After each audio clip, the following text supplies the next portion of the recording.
I would just like to provide a really quick introduction. My name's Eva Costas. I'm with the capacity building team at the UNFCCC, and I support the Youth for Climate Initiative, for Capacity Initiative that you'll be hearing about in a second.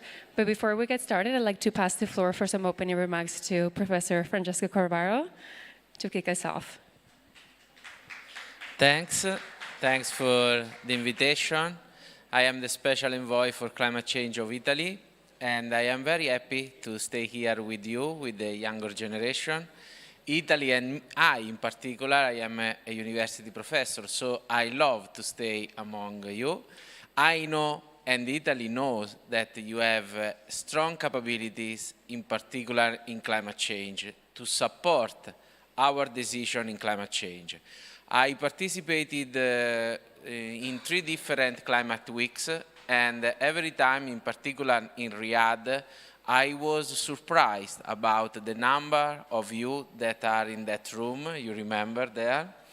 And for this reason, I am pushing a lot my government to put on the table of G7, the next presidency of G7, the importance to involve younger generation inside the climate change delegation and inside the climate change negotiation.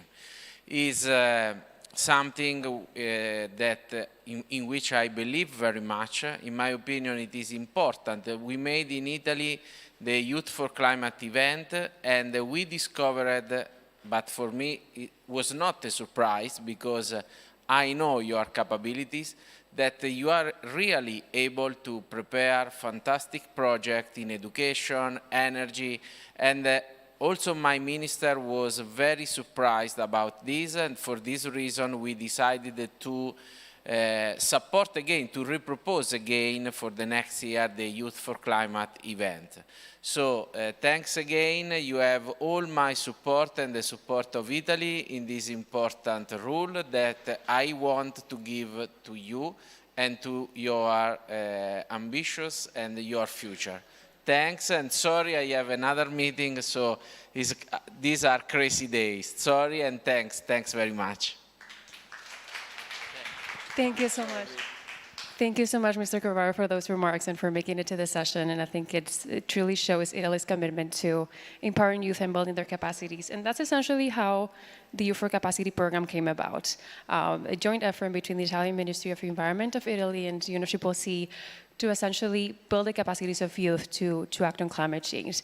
But with that in mind, I think also realizing that youth are capacity builders themselves, and so really sort of making them part of the process and acknowledging that the diversity that comes with youth, that they're not a homogeneous group, that each one of them has diversity in identities, values, passions, interests, skills, and that they all have something to contribute and that they're all able to mobilize other youth and build the capacities of youth of others. So that's how Youth for Capacity came about. The program was launched last year in the Africa Climate Week, and since then we've been running a couple of activities. You can actually scan the QR code for more information, and we have a banner displayed over here at the front. But essentially, some of the key activities of the program are divided into 4 key pillars.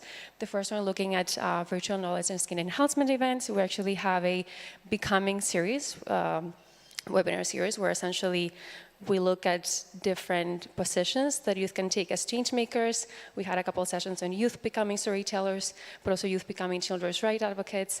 I will be doing a couple others next year, so we hope a lot of you attend those. And again, open to anyone sort of joining online and building the capacities of youth around those topics.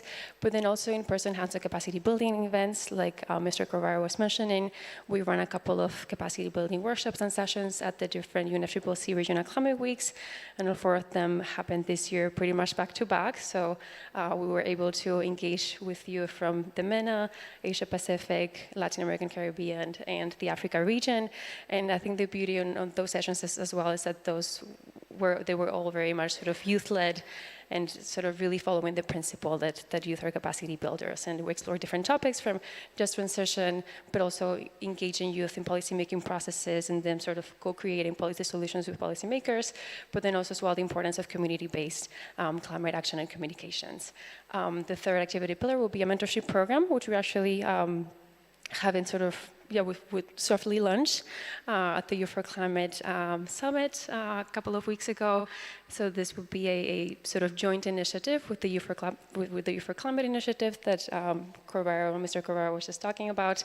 And the idea as well with this marketplace today would be to all the sort of different tools that we have compiled over here to essentially amplify them through the sort of mentorship program and working with our colleagues over at Youth for Climate to foster that. And there's so many youth that they work with that are sort of leading solutions and projects, so how we can really sort of mentor them and really sort of build their capacities further. And then with our work as well, communications and outreach, even centers like at this one, and promoting already the great work done by different organizations that are already building their capacities of youth and sort of amplifying this is really key to the work that we do. But then also the program is rooted on sort of really community building and acknowledging that I think there's also, when it comes to youth, a lot of pressure is put on youth to come up with their own solutions and essentially save us from the climate crisis, but really building the capacities of youth to become community builders and,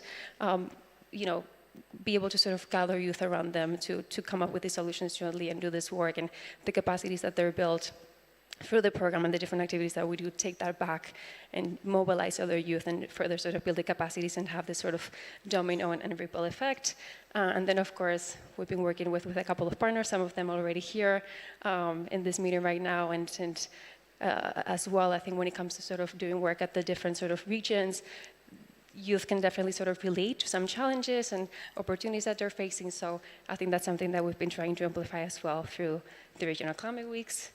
And and with that, essentially this brings us to the session today, because in our work we've come up with such great capacity building tools, and a lot of them are able online and easily accessible, but what perfect time than COP28 to put them all under one same roof, and essentially for all of you to learn more about them, build your capacities, but then also utilize them, because and I hope you take this session forward as not only for you to sort of learn about these different tools, but also to use sort of the power that comes with them, and these are actionable tools, and sort of how you can really take them forward and use them and engage with the different partners in the call today and build those connections.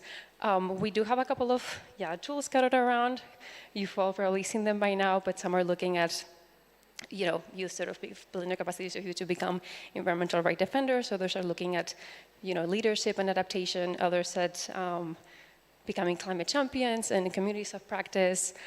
So feel free to go around the room, network, mingle, build those connections, learn about these tools, but then after the session, utilize them, ask questions, share your work, and enjoy this marketplace. Have a great session.